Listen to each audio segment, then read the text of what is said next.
I always have trouble with intros.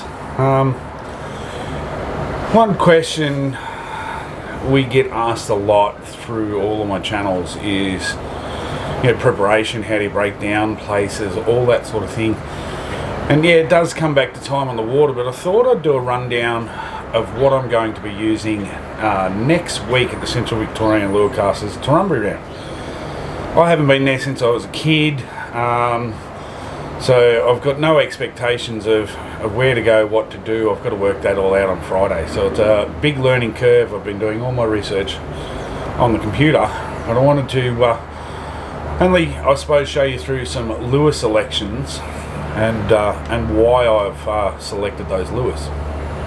Being that it's a river round, there's a lot of things going through my head. Obviously, water flow, how much water's flowing, how quickly is it flowing, how weedy are the banks, how many trees, how many snags are on the banks, what I'm going to be fishing, whether I'm going to be fishing open water, shallow water. All those things have to be worked out on Friday's pre-fish.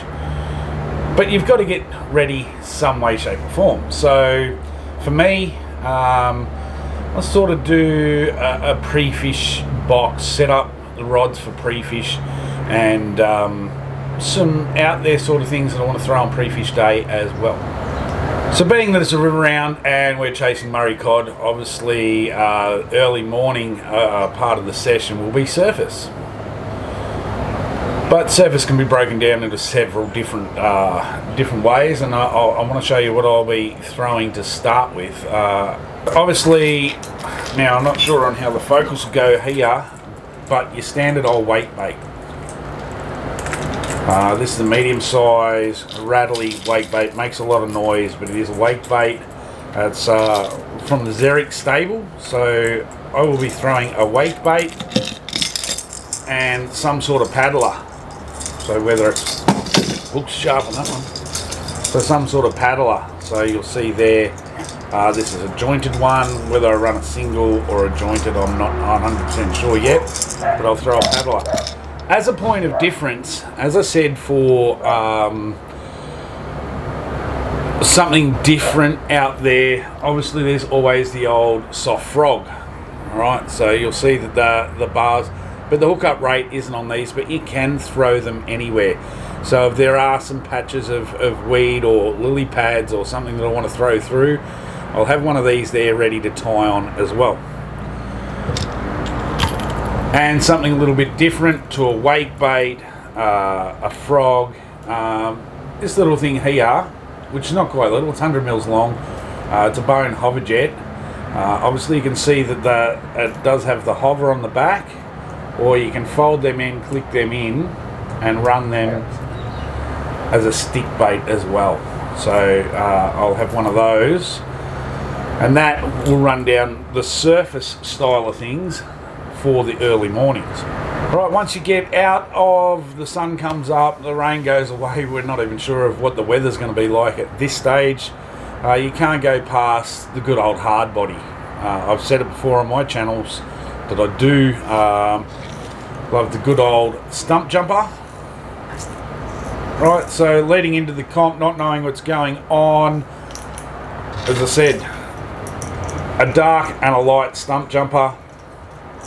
They will be in the kit, ready to go. They're the larger one. And I've got a couple of these to try out as well. These are the Giant Rubies. They're going to go down a little bit deeper, and they're a little bit smaller and fatter in profile. So I've got a dark and light in the Giant Rubies, but I'll be trying them out on pre-fish day. We've got a big swim bait craze, and everyone knows that swim baits work really well for large cod. But I don't see a lot of footage of people throwing swim baits in the river, so I've limited my swim baits this weekend just to the smaller of the swim baits I've got in the box. And I've used these for a little while now. The Bone Focus, great little swim bait, or one joint, so glide bait, whether you want to put it in that category. But they do catch fish, but with snags, all those hooks hanging off, it can be quite difficult. So I've got one of them tied on just in case. Now we talk swim baits and snags. what am I going to have in the box to cover myself to get through that snaggy stuff? Well, an X-Shad, straight up. You can roll these really slowly. They are basically weedless. You can see here that it pushes down to give you a good barb setup. You can roll them really, really slow. They're great for live scoping. Great weight and interchangeable colours through those. If I'm missing a few hookups and going to try and get those hookups, obviously the pre-rigged model with the swinging hooks on the bottom, more exposed barb on the top, I'll be throwing them if the hookup rate's not as good on the weedless. But obviously the weedless will get me into where I want to go, and you can roll them super, super slow. So if the current is fast, it will impart all the action through that tail. So that is another thing in sort of the swim bait market, but less hooks to get caught up on the trees. So we're going to go to something a little bit traditional, the spinnerbait. In the spinnerbaits, I throw the Bassmans. Obviously, I'll go a dark colour. You'll see that, maybe if I can get that to focus, or a light colour. Blades will depend on water flow and everything else, and can't work that out. But might change the blades to Colorados. Might leave them as they are. I'm not 100% sure. But spinnerbaits are always a good way to go, especially in a snaggy area. You don't tend to get them hung up as much. The other thing to do in the traditional is humble old mumbler.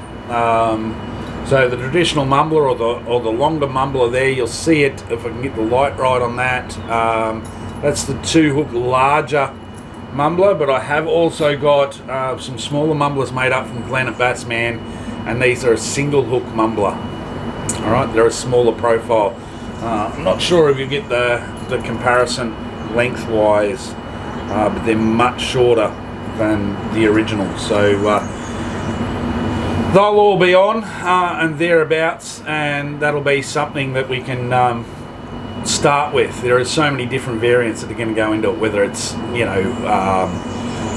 water clarity, there's going to be water flow, what the week's done leading up, whether it's windy, whether it's rainy, whether it's sunny. But that'll give me an idea of what I want to start with. I run a day box, what I call a day box, which is a box with all the lures I want to throw on pre-fish day, and I'll rotate through them to see which works.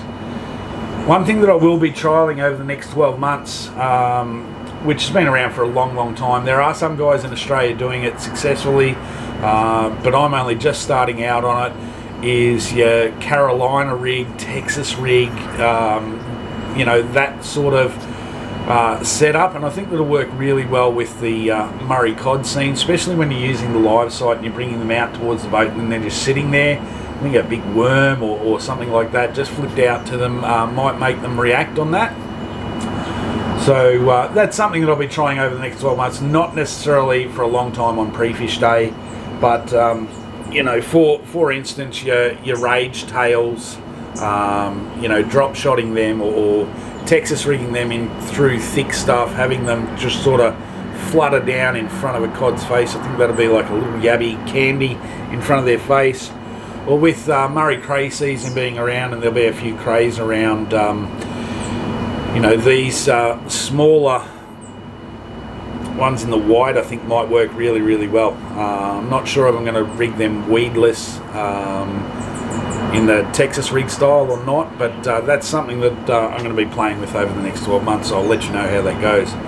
Hopefully that gives you an insight into what goes through our head. As I said, there's so many variants once we get there that will change, but in pre-planning, the weekend before, I've done all my research, I know the river, I've loaded my maps, I've done everything that I've had to do from my end. Now I'm getting the rods, reels and leaders tied, and picking a few lures for pre-fish day to see if I can work out a pattern.